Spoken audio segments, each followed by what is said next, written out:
एक गांव में सीता और गीता नाम की दो अच्छी दोस्त रहती थी, लेकिन दोनों अपनी सास से परेशान थी। एक दिन गीता से मिलने के लिए सीता उसके घर गई। क्या बताऊं गीता, मेरी सास दिन भर बस ताने मारती रहती है। काम में तो हाथ बटाती नहीं, बस मुंह चलाती रहती है। मेरी सास भी कम नहीं है, एक काम खत्म नहीं होता कि दूसरा बता देती है। इस तरह दोनों बातें कर रही थी कि गीता की सास ने उसे आवाज लगाई। अरे ओ गीता, तुम्हारी बात खत्म हुई कि नहीं? घर के सारे काम बाकी पड़े हैं। देखो ऐसे परेशान करती है, 2 मिनट बात करने की फुर्सत भी नहीं है मुझे। और गीता सास के पास गई। किचन में देखो, चाय के बर्तन पर मक्खियाँ बैठ रही हैं। उन्हें धोना छोड़कर बाहर बातें करने बैठ गई। जा जल्दी साफ कर। गीता बिना मन के काम करने लगी और सीता भी जब अपने घर पहुंची तो उसकी सास भी उस पर चिल्लाने लगी, जिसे देख सीता के पति ने कहा, अरे माँ बस करो, जो मन में आए बक देती हो। क्या रे जोरू के गुलाम, बीबी के लिए अपनी माँ से जवान लड़ा रहा है। और दोनों में लड़ाई शुरू हो गई। रोज रोज के झगड़ों से परेशान होकर सीता और गीता दोनों घर छोड़कर अपने अपने मायके जाने लगी। तभी रास्ते में उन्हें बांसुरी की आवाज आने लगी। अरे वाह, कितनी मधुर धुन है, मन चाहता है बस इसे सुनती रहूं। हाँ सही कहा। फिर दोनों जाकर देखती हैं तो वहाँ एक ग्वाला बांसुरी बजा रहा था। सीता गीता को देख ग्वाले ने कहा, जरूर आप दोनों घरेलू समस्या से परेशान हो। हाँ लेकिन आपको कैसे पता? जो धुन तुमने सुनी वह सिर्फ परेशान लोगों को ही सुनाई देती है। बोलिए क्या परेशानी है? दोनों ने अपनी सारी परेशानी उसे बताई।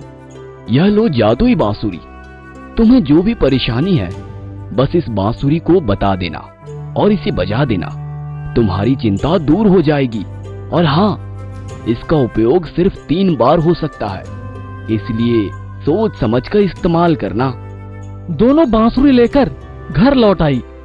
क्यों उतर गई आखिर, मायके जाएंगी। हाँ।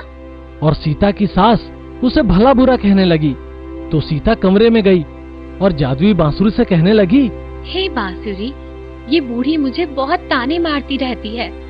इसके ताने सुन सुनकर मेरे कान पक गए हैं। तुम इसका मुंह बंद कर दो, जो कभी खुलना ही नहीं चाहिए।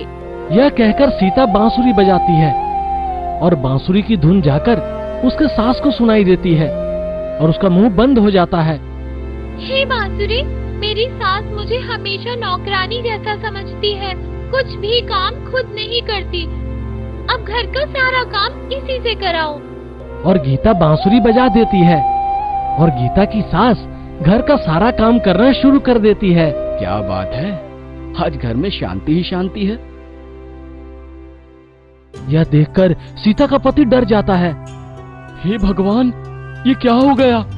अगर मेरी माँ का मुंह नहीं खुला तो वो खाना कैसे खाएगी, और खाना नहीं खाएगी तो मर जाएगी, और फिर मैं जीकर क्या करूँगा? यह सुनकर सीता कमरे में जाती है और बांसुरी से कहती है, सासू माँ का मुंह खुल जाए। लेकिन यह कहते ही उसकी सास उस पर बिना रुके चिल्लाने लगती है। दूसरी तरफ गीता की सास को काम करता देख उसका पति उस पर चिल्लाने लगा, यहाँ मेरी माँ काम कर रही है और तुम देखे जा रही हो। अगर यही चलता रहा तो मैं दूसरी शादी कर लूँगा। यह सुनकर गीता ने बांसुरी से कहा, नहीं, मैं अपनी सौतन नहीं देख सकती। सासू माँ को काम करवाना बंद कर दो। और बांसुरी बजाई। बांसुरी बजते ही उसकी सास ने सारे काम करने बंद कर दिए। अब वह टीवी का रिमोट उठाने के लिए भी गीता को कहने लगी। फिर सीता और गीता दोनों मिलकर ग्वाले के पास गईं और कहा, हम दोनों ने इसका अब तक 2 बार उपयोग किया है, लेकिन मुसीबत कम की बजाय बढ़ रही है। सब उल्टा हो रहा है। मैंने कहा था इस्तेमाल ढंग से करना, तुमने बिना सोचे ही छोटी सी बातों के लिए इसका उपयोग किया। यह जादुई बांसुरी है, यह तुम्हारी समस्याओं को खत्म करने के लिए बहुत बड़ा अवसर है। जीवन में हमेशा अच्छे अवसर का उपयोग बड़ी दूरदर्शिता के साथ सोच समझकर करना चाहिए। फिर दोनों कुछ देर तक सोचती हैं और बांसुरी से कहती हैं, हे जादुई बांसुरी, हम चाहती हैं कि हमारी सास हमें बेटी की तरह रखे और हमें इससे संसाधन उपलब्ध कराए। कि हम हर जरूरतमंद की मदद कर सकें। यह कहकर उन्होंने बांसुरी बजाई। फिर वे जब घर गई, अरे बेटी कहाँ गई? मैं कब से तुम्हारा खाने पर इंतजार कर रही हूँ। अरे बेटी तुम थोड़ा आराम कर लो, कितनी थकी लग रही हो। और दोनों अपने सास की बातें सुनकर खुश हो जाती हैं और बांसुरी को धन्यवाद करती हैं। सीता और गीता ने जादुई बांसुरी का सही उपयोग करके अपनी जिंदगी खुशहाल कर दी। इस तरह हमें मिले हुए अवसर का सोच समझकर उपयोग करना चाहिए।